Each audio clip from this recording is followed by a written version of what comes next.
Will the amount of money you make determine how much you pay for electricity? The answer right now is yes, eventually, but it's now also the latest debate playing out at the state capitol. KCRA 3 Capitol correspondent Ashley Zavala explains why Democratic state lawmakers are now backpedaling on this new rule. This has been going on for a while. Yeah, at this point, this is an interesting turn of events. The California Public Utilities Commission is in the process of actually analyzing different proposals that would set electricity and gas rates for all Californians based on their income instead of their energy use. And while outrage from some has been aimed at the commission or investor-owned utilities like PG&E, it's actually the Democratic-led state legislature that put this entire plan into motion. So in 2022, lawmakers passed AB 205, and that directed the CPUC to begin this process that would require utilities to set these fixed charges by July of this year. This was meant to help bring down average costs for lower-income Californians. But now, after outrage from their constituents, a group of Democratic, mostly coastal area lawmakers want to reverse course. Assemblymember Jackie Irwin filed legislation today to basically repeal this plan. I asked what changed between 2022 and now. Our constituents have had enough, and so have we. It's time to put some reasoning back into how we charge for electricity in California.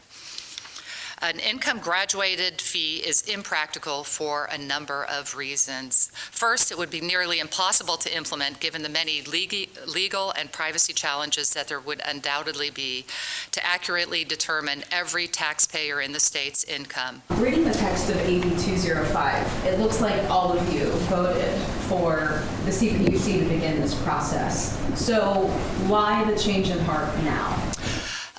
AB 205 should have had a very robust conversation among all legislators, and to have it as a part of a huge trailer bill is, in my opinion, not appropriate.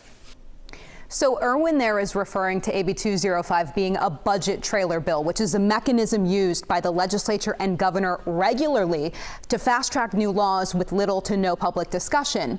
We checked in with the governor, who actually made the last-minute request to lawmakers for this bill back in 2022. He does not appear to be on the same page as this group of lawmakers now. A spokesman for his office gave us this statement. In part, the governor is aware that the Public Utilities Commission is working diligently with dozens of stakeholders in its public decision-making process, and he looks forward to seeing a commission proposal that is consistent with AB 205 when it is released. So all of that is still in motion. It has been in motion for the last year and a half or so.